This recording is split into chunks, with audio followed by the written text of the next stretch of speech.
السلام علیکم ورحمۃ اللہ وبرکاتہ۔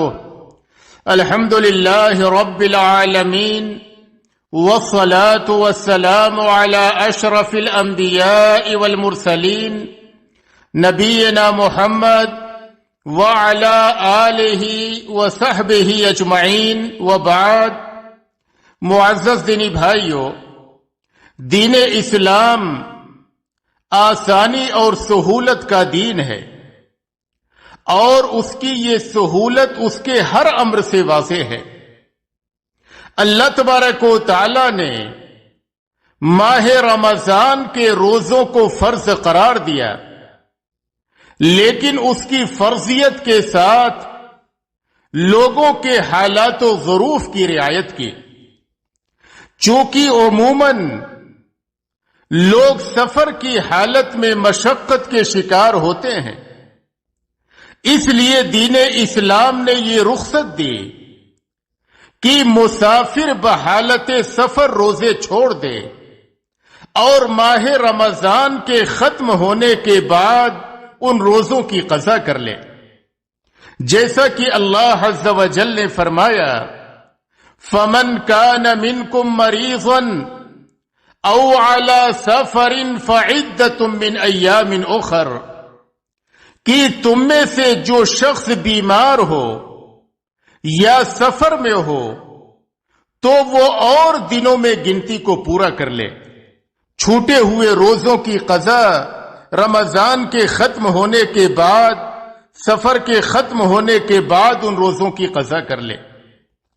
انس بن مالک رضی اللہ عنہ بیان کرتے ہیں کہ نبی اکرم صلی اللہ علیہ وسلم نے فرمایا ان اللہ تعالی وضع عن المسافر الصوم وشطر الصلاة، کہ اللہ سبحانہ و تعالی نے مسافر سے روزہ اور آدھی نماز کو معاف فرما دیا ہے۔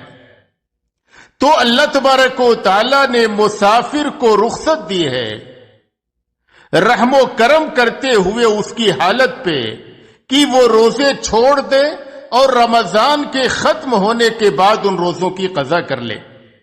آج کے اس پروگرام میں انشاءاللہ مسافر کے روزے اور اس کے احکام و مسائل کے تعلق سے گفتگو ہوگی۔ عائشہ رضی اللہ عنہا بیان کرتی ہیں کہ حمزہ بن عمرو الاسلمی رضی اللہ عنہ نے نبی اکرم صلی اللہ علیہ وسلم سے پوچھا کیا میں سفر میں روزہ رکھوں، اور وہ کثرت سے روزہ رکھنے والے تھے۔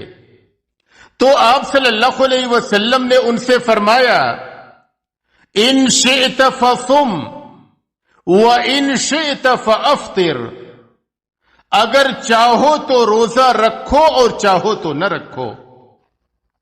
انس بن مالک رضی اللہ عنہ بیان کرتے ہیں کہ ہم رسول اللہ صلی اللہ علیہ وسلم کے ساتھ سفر کرتے تھے تو روزہ رکھنے والا روزہ نہ رکھنے والے کو، اور روزہ نہ رکھنے والا روزہ رکھنے والے کو عیب نہیں لگاتا تھا۔ ابو الدرداء رضی اللہ عنہ بیان کرتے ہیں کہ ہم ایک دن سخت گرمی میں رسول اللہ صلی اللہ علیہ وسلم کے ساتھ سفر کر رہے تھے۔ گرمی کی شدت کی وجہ سے لوگ اپنے سر پر ہاتھ رکھ لیتے تھے، اور ہم میں سے رسول اللہ صلی اللہ علیہ وسلم اور عبداللہ بن رواحہ رضی اللہ عنہ کے علاوہ کوئی اور روزہ سے نہ تھا۔ جابر بن عبداللہ رضی اللہ عنہ بیان کرتے ہیں کہ رسول اللہ صلی اللہ علیہ وسلم نے اثناء سفر ایک ہجوم دیکھا۔ ایک شخص پر آپ صلی اللہ علیہ وسلم کی نگاہ پڑی جس پر سایہ کیا گیا تھا۔ آپ صلی اللہ علیہ وسلم نے پوچھا کہ اسے کیا ہوا؟ لوگوں نے کہا کہ یہ روزے دار شخص ہے۔ تو آپ صلی اللہ علیہ وسلم نے فرمایا لیس من البر الصوم فی السفر، کہ سفر میں روزہ رکھنا اچھی بات نہیں ہے۔ مذکورہ آیات اور احادیث نبویہ کی روشنی میں یہ بات واضح ہو جاتی ہے کہ سفر کی حالت میں روزہ چھوڑ دینا جائز ہے، چاہے وہ شخص روزہ رکھنے پر قادر ہو یا نہ ہو، چاہے اس پر روزہ رکھنا مشکل ہو یا نہ ہو۔ علامہ ابن تیمیہ رحمہ اللہ فرماتے ہیں، امت کا اس بات پر اتفاق ہے کہ مسافر کے لیے روزہ نہ رکھنا جائز ہے، چاہے وہ روزہ رکھنے پر قادر ہو یا نہ ہو، یا اس پر روزہ رکھنا مشکل ہو یا نہ ہو، خواہ وہ سایہ اور پانی میں سفر کرنے والا ہو اور اس کے ساتھ اس کا خادم بھی ہو، بہر صورت اسے روزہ نہ رکھنے اور نماز قصر کے ساتھ پڑھنے کی اجازت ہے۔ اب یہاں پر سوال یہ پیدا ہوتا ہے کہ مسافر کے لیے روزہ رکھنا افضل ہے یا چھوڑ دینا افضل ہے؟ تو قرآن و حدیث کے دلائل پر غور و خوض کرنے سے یہ پتہ چلتا ہے کہ مسافر کے روزوں کے 3 احوال ہیں۔ پہلی حالت یہ ہے کہ مسافر پر روزہ رکھنا مشکل نہ ہو، بلکہ اس کے لیے روزہ رکھنا اور نہ رکھنا دونوں برابر ہو، یعنی اس کا سفر آسانی اور سہولت کا سفر ہو، وہ روزہ رکھے تو بھی اس پہ مشکل نہیں ہے، روزہ نہ رکھے تو بھی اس کے لیے ٹھیک ہے، دونوں برابر ہو۔ تو ایسی صورت میں مسافر کو اختیار ہے کہ چاہے تو روزہ رکھ لے اور چاہے تو نہ رکھے، جیسا کہ اللہ عز و جل نے قرآن کریم میں فرمایا، یرید اللہ بکم اليسر ولا یرید بکم العسر، کہ اللہ تبارک و تعالی کا ارادہ تمہارے ساتھ آسانی کا ہے، سختی کا نہیں۔ عائشہ رضی اللہ عنہا بیان کرتی ہیں کہ حمزہ بن عمرو الاسلمی رضی اللہ عنہ نے نبی اکرم صلی اللہ علیہ وسلم سے پوچھا، کیا میں سفر میں روزہ رکھوں؟ اور وہ کثرت سے روزہ رکھنے والے تھے۔ تو رسول اللہ صلی اللہ علیہ وسلم نے ان سے فرمایا، ان شئت فصم وان شئت فافطر، اگر چاہو تو روزہ رکھو اور چاہو تو نہ رکھو۔ دوسری حالت یہ ہے کہ مسافر پر روزہ رکھنا معمولی حد تک مشکل ہو، کہ وہ اس کے برداشت کی طاقت رکھتا ہو، لیکن روزہ نہ رکھنا اس کے لیے آسان ہو، تو اس کے لیے روزہ رکھنا مکروہ اور نہ رکھنا افضل ہے، کیونکہ بندے مسلم سے مطلوب ہے کہ وہ اللہ کی دی ہوئی رخصتوں سے فائدہ اٹھائے۔ جابر بن عبداللہ رضی اللہ عنہ بیان کرتے ہیں کہ رسول اللہ صلی اللہ علیہ وسلم کا گزر ایک آدمی کے پاس سے ہوا جسے لوگ ایک درخت کے سائے تلے رکھ کر اس پر پانی کا چھینٹا دے رہے تھے۔ آپ صلی اللہ علیہ وسلم نے پوچھا کہ اس کا کیا معاملہ ہے؟ تو لوگوں نے بتلایا کہ اے اللہ کے رسول صلی اللہ علیہ وسلم، یہ ایک روزہ دار شخص ہے۔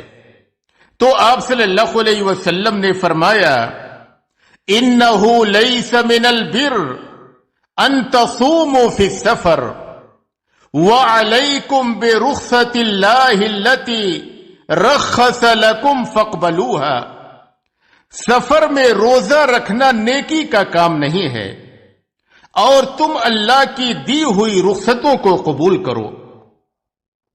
ابن دقیق العید رحمہ اللہ فرماتے ہیں، اس واقعے سے اہل علم نے دلیل لی ہے کہ بحالت سفر روزہ رکھنا اس شخص کے لیے مکروہ ہے جس کی یہ حالت ہو کہ وہ روزہ کے سبب مشقت میں پڑتا ہو اور بہت سی بھلائی کے کاموں سے محروم ہو جاتا ہو۔ انس رضی اللہ عنہ بیان کرتے ہیں کہ رسول اللہ صلی اللہ علیہ وسلم سفر میں تھے، بعض صحابہ نے روزہ رکھا اور بعض نے نہیں رکھا۔